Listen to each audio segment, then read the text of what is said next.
They say that if you want to hide a lie, you should bury it in the light. In this city, the smog doesn't just choke your lungs. It creates a blinding orange haze that swallows the stars, making people forget that anything exists beyond the neon glow of a billboard. My name is Elizabeth, and for years, I believed that if I worked hard enough at the observatory, the board would value the truth of the cosmos over the value of the dirt we stood on. I was wrong. They tried to use the very light pollution they created to tell me that my stars were gone, that the sky was empty, and the land was better served by concrete and luxury condos. Have you ever felt like the people in charge were trying to gaslight you into believing your passion was impossible just so they could steal it? Let me know in the comments if you've ever had someone try to dim your light to make their own pockets shine. But they forgot one thing about astronomers. We are trained to see through the noise. We know that just because you can't see the star, it doesn't mean it isn't burning. And by the time the sun rose on their little scheme, I didn't just find my star. I used their own smog to burn their empire to the ground. If you were to walk into our apartment in late January, you'd think time had stopped on December 25th. The Christmas lights were still strung across the ceiling, casting a soft, flickering glow that reflected in the window pane against the grime of the city. The air was a heavy, sweet cocktail of gingerbread and peppermint, scents that usually acted as a sedative for my frantic mind, but tonight they felt like a mask. I stood in the hallway for a long moment before unlocking the door, my keys heavy in my hand. My mind was a chaotic map of constellations and budget cuts. I spent my days staring at Zet Uma, a star in the Ursa Major constellation, the Great Bear, trying to capture a clarity that the world seemed determined to smudge. I pushed the door open, the click of the lock echoing in the quiet hall, and immediately stumbled. "Steve, you've got to move your shoes!" I yelled, the frustration of a 10-hour shift boiling over. I pushed a wave of red hair from my face, checking the groceries on my arm. My heart was hammering against my ribs, a frantic rhythm I couldn't seem to shake. "I swear you're trying to kill me!" A soft, familiar chuckle drifted from the living room. "Sorry, Lizzie." Steve appeared in the dim light, leaning against the doorframe. He looked perfect. He always did. His gold engagement ring caught a stray flicker from the Christmas lights, a bright contrast to his deep brown skin. He held out a hand to take the bags, his presence usually enough to ground me. "You got the stuff for the Mac?" Yeah, you know I did," I muttered, letting him take the weight. My own hand felt small in his, my light tan skin and matching gold band, a constant reminder of the future we were supposed to be building. "Gonna let me in, or am I the only one working for our future today?" "Ope, sorry," he muttered, stepping aside with that easy, Midwestern grace of his. He wrapped an arm around my waist as I passed, pulling me in for a quick, lingering kiss on the temple. I felt my face heat up despite my exhaustion. I gave a soft giggle, leaning into him for a split second, but the weight in my chest didn't move. It felt like a countdown was ticking somewhere behind my sternum. "You have a funny way of talking, Steve," I said, walking into the kitchen and dropping the remaining groceries onto the counter with a definitive thud. "I do? Do I?" He followed me, his arm sliding around my waist from behind, his chin resting on my shoulder. He nuzzled into the crook of my neck, a light nibble that usually made my knees weak. "I thought you liked my words." "I can't wait to marry you, Lizzie. Just a few more months." I hummed, turning in his arms to kiss him, but my mind was already drifting back to the telescope, to the flickering data and the cold, hard faces of the board members. "I can't wait either," I lied. Not about the marriage, but about the peace I was supposed to be feeling. Now. I hit his chest softly twice. Go pick up your shoes. I need to think. Steve gave me a small, playful salute. Yes, ma'am. As the water began to bubble on the stove and the smell of starchy pasta water filled the room, the apartment felt like a sanctuary. But outside the window, the city was screaming in orange. The smog was thick, a tactical blanket thrown over the sky.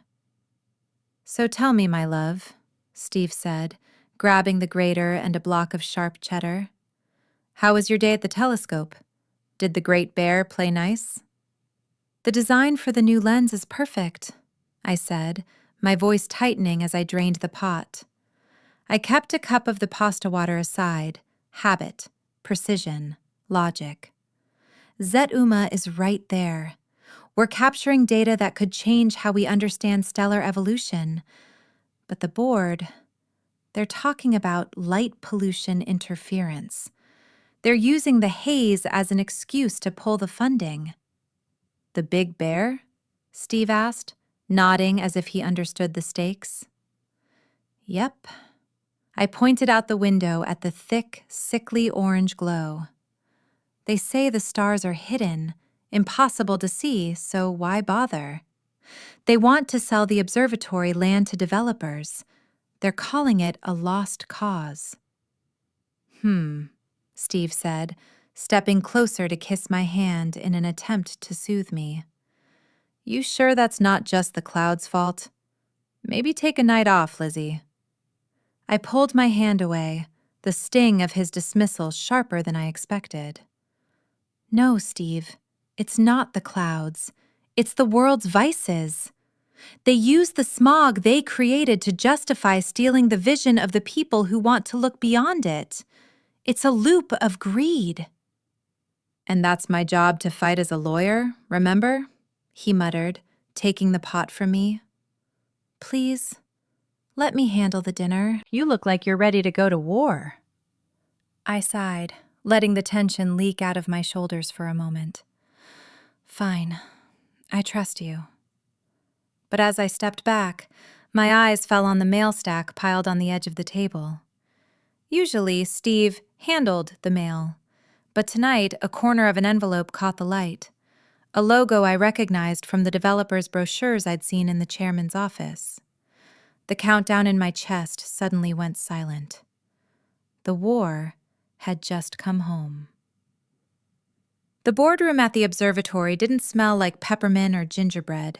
It smelled like floor wax and the cold, metallic scent of high-end air conditioning. I sat at the far end of the mahogany table, my tablet open to the Zet-UMA frequency charts, feeling like a specimen under a microscope. Chairman Holloway sat at the head. He was a man who wore his wealth like armor, crisp white shirt, a watch that cost more than my annual research grant, and a smile that never quite reached his eyes. Elizabeth, he said, his voice smooth as silk. We've reviewed your proposal for the New Vision project. The data on the Ursa Major star is ambitious, but we have to be realistic. Realistic? I leaned forward, my pulse thrumming in my fingertips. The lens is calibrated. We found a way to filter out 90% of the city's sodium vapor glare. We aren't just looking at a star. We're looking at the history of the galaxy. Holloway sighed, a theatrical sound of pity. He tapped a button, and the large screen behind him flickered to life. It showed a live feed from the external dome cameras. It was a soup of orange and gray. This is what the public sees, Elizabeth. This is what the taxpayers see. A thick, impenetrable wall of smog and light pollution. You're asking for $5 million to stare into a fog bank. Meanwhile, the Apex Development Group has offered us a sum that would secure this institution's pension fund for 50 years. They want to turn this hill into a luxury skyline estate. You're selling the sky to build condos? The words tasted like ash. If you sell this land, there's no going back. You're blinding the city forever. The city is already blind, dear, Holloway said, closing his folder with a definitive snap. The light pollution has won. We're just the ones smart enough to admit it. The board has voted. Funding for ZUMA is pulled, effective immediately. We begin the transition to Apex in 30 days. I walked out of that room feeling like I'd been hollowed out. I looked at the scientists in the hallway, people who had spent their lives looking up, and saw them already packing their boxes. Holloway wasn't just closing a project. He was burying a legacy. When I got back to the apartment, the smell of Steve's mac and cheese hit me like a physical blow. It was the "everything is fine" smell. But everything was not fine. I stood in the kitchen, watching Steve stir the pot. He was humming a jazz tune, his movements fluid and relaxed. He looked so unbothered, so safe. "How'd it go, Lizzie? Did you slay the dragon?" he asked, not looking up. "The dragon ate the telescope, Steve," I said, my voice cracking. "They're closing it, selling to Apex." Steve stopped stirring. He turned, his face softened by sympathy, and pulled me into his arms. "I'm so sorry, baby. I know how much that star meant to you. But hey, maybe it's a sign. You've been so stressed. Maybe a fresh start is what we need before the wedding." I pulled back, searching his eyes. A sign? Steve, they're lying. They're using the pollution as a cover-up to make a profit. It's not about visibility, it's about greed. I know, he whispered, kissing my forehead. But that's the world, right? Vices and smog. Let's just eat. I made it extra spicy, just how you like it. He led me to the table, but my eyes were drawn back to that stack of mail. Steve noticed. "Lizzie, don't. Just ignore those notices. I told you, I've got the taxes handled. Don't ruin our night with paperwork." He handed me a bowl of mac and cheese. It was glorious. Onion, garlic, mustard powder, and a crust of smoked paprika. But as I took the first bite, I felt a knot in my stomach that no amount of comfort food could melt. "I'm just going to look, Steve," I said, reaching for the stack. "Elizabeth, please, just sit with me." There was a new note in his voice, not anger, but a strange, sharp urgency. I ignored him. I grabbed the envelopes. My fingers tore through the first one. It wasn't a tax bill. It was a letter from Apex Development Group, addressed to Steve. Not us, but him. "Dear Mr. Vance, regarding the private consultation for the observatory land acquisition." My world tilted.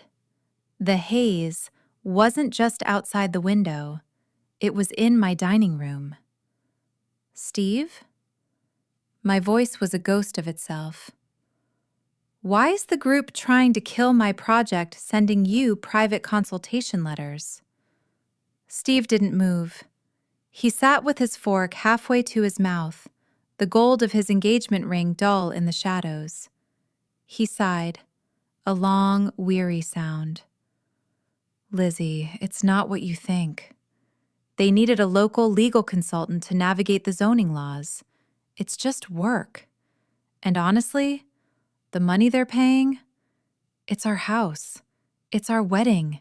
It's our future." "Our future is built on the destruction of my life's work?" I stood up, the chair screeching against the floor.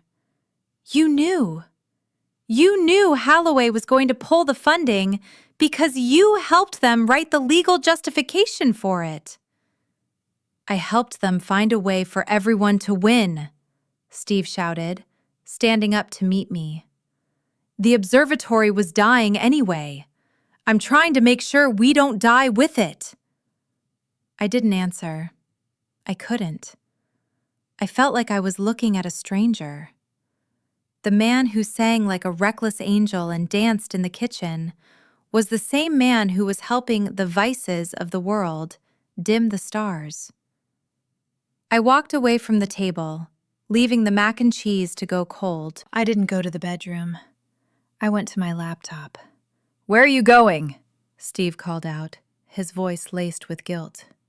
"Lizzie, come back. Let's talk about this."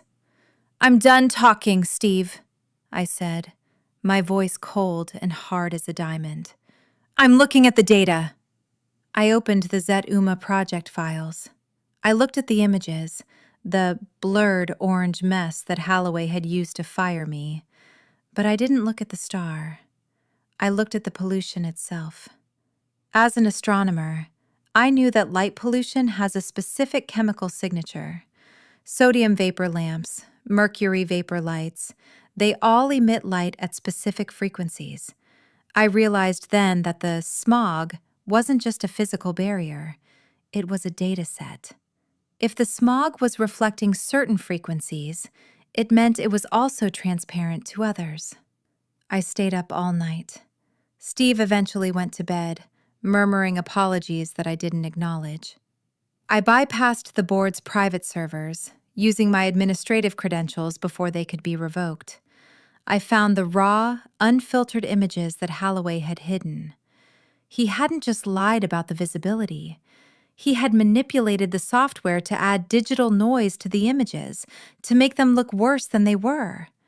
But I found something else. In the metadata of the board's private emails, I found the tactical maneuver, a series of payments from Apex to Halloway's private offshore account, and a legal strategy document authored by my own fiancé. My blood didn't boil. It froze. I didn't cry. I worked. By 4 a.m., I had created a program that stripped away the digital noise and used the city's own light pollution as a gravitational lens to sharpen the image of Zet UMA. The result was breathtaking. The star wasn't just visible, it was screaming with life. I didn't just have the star, I had the scandal. Now here's where it gets complicated. Some people would say I should have confronted Steve again, given him a chance to explain. But when you find out your future is being funded by your own betrayal, do you give a second chance? Let me know in the comments. The hours between 4 a.m. and sunrise are the quietest in the city. But inside our apartment, the air was screaming. I sat in the blue light of my monitors, my fingers moving with a surgical precision I didn't know I possessed. Steve was asleep in the other room, dreaming of the luxury life our betrayal was supposed to buy. He thought he had handled the paperwork. He thought I was just a girl who looked at stars, too stiff and idealistic to understand how the world really works. He forgot that, to map the heavens, you have to be able to track every moving piece in the dark. I didn't just leak the data. I choreographed a digital execution. First, I bypassed the board's security firewall, a joke of a system that I'd helped design 3 years ago. I pulled every single email between Chairman Halloway and the Apex Development Group. I found the specific document where Halloway instructed the IT department to enhance the interference on the Zet UMA public feed. He wanted the public to see a blur. He wanted them to think their heritage was a lost cause. Second, I ran my own New Vision script. I used the city's sodium vapor haze as a secondary lens, a technique called speckle imaging that I'd been perfecting in secret. The result was a photo of Zet UMA so clear, so hauntingly beautiful, that it looked like a portal into the heart of the universe. It wasn't just a star. It was a testament. Third, I created the Betrayal folder. I included the wire transfer receipts from Apex to Holloway's offshore account. And then, with a hand that didn't tremble, I scanned the legal consultation contract Steve had hidden in the mail, the one with his signature right next to the Apex logo. I wrote a single press release. I didn't send it to the board. I sent it to the New York Times, the Associated Press, and every major scientific journal on the planet. I CC'd the entire Providian staff and the local district attorney's office. Subject: The sky is not for sale. Exposing the Apex Observatory scandal. They told you the stars were gone. They told you the smog was an impenetrable wall. They lied. The stars are exactly where they've always been. It's the men in charge who have gone dark. Please find the attached unfiltered data of Zet Uma alongside evidence of a multi-million-dollar bribery scheme involving Chairman Holloway and the Apex Development Group. I hit send. The whoosh of the email sounded like a gunshot in the quiet kitchen. I stood up and walked to the window. The sky was beginning to turn a bruised purple, the first hint of sunrise fighting through the orange haze. I heard the floorboards creak behind me. Lizzie? Steve stood in the hallway, rubbing his eyes. He looked soft, rumpled, and completely unaware that his world had just ended. You've been up all night. Come back to bed, baby. You're overworking yourself. I didn't turn around. The sun is coming up, Steve. Yeah, it is, he said, walking over to wrap his arms around me. And it's a new day.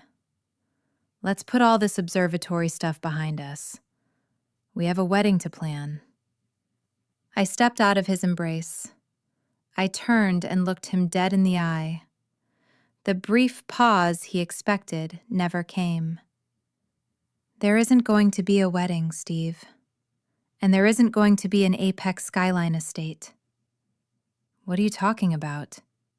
His smile faltered. Check your phone, I said, my voice as cold as deep space. He reached for his phone on the charger. As he unlocked it, his face went from confused to pale, then to a sickly ashen gray. The notifications were a tidal wave. The news had broken. His name, the legal consultant, was already trending on Twitter alongside Holloway's. Lizzie, I can explain, he stammered, his hands starting to shake. I did it for us. No, I said, walking toward him until he had to back into the kitchen counter. You did it because you're a coward who thinks the vices of the world are inevitable. You thought you could dim the stars and I wouldn't notice. But I'm an astronomer, Steve. My entire job is knowing exactly where the light is coming from. The gold ring on my finger felt like a lead weight. I slid it off. It made a sharp, lonely clink as I dropped it into his half-eaten bowl of cold, spicy mac and cheese. The fallout was explosive. By 8 a.m., Chairman Holloway was intercepted by reporters at his front door. By noon, the district attorney announced a formal investigation into the land deal. The board was dissolved by the governor before the sun had even reached its peak. I didn't stay to watch Steve pack. I went to the observatory. The building was swarming with people, not developers, but students, scientists, and citizens who had seen the photo of Zet Uma on the front page of every digital news site. They were looking up. I walked into the dome, and for the first time in weeks, the air felt clean. The interim committee was waiting for me. They didn't ask for a resume. They didn't ask for a realistic budget. Director Vance, the city representative said, shaking my hand. The new Vision project has been fully restored and granted permanent heritage status. We'd like you to lead the department. I looked up through the glass of the dome. The sun was high now, bright and uncompromising. I walked back to my apartment that evening. The Christmas lights were still up, but I didn't find them comforting anymore. They were just small, artificial glimmers compared to the real thing. I reached up and pulled them down, one by one, letting the dark January night fill the room. Steve was gone. He'd left a note, but I didn't read it. I put it in the shredder along with the Apex brochures. I stood by the window and looked out at the city. The orange haze was still there, but it didn't look like a barrier anymore. It looked like a challenge. I saw him one last time, months later, outside the courthouse. He looked tired. He looked stiff. He tried to catch my eye, to see if there was any regret left in me. I didn't look away, but I didn't stop either. He was just a flicker of light pollution in my rearview mirror. You were right about one thing, Steve, I whispered to the empty car.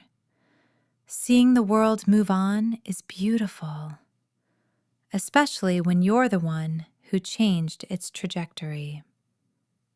I'm Director Elizabeth Fiance now. I don't just look at the stars, I protect them. And in this city, the sky is finally, gloriously clear. That was the moment I realized that peace isn't the absence of conflict, it's the presence of justice. Do you think she was right to ruin his career along with the boards? Let me know in the comments. And if you want more stories about women who refuse to stay in the dark, hit that subscribe button.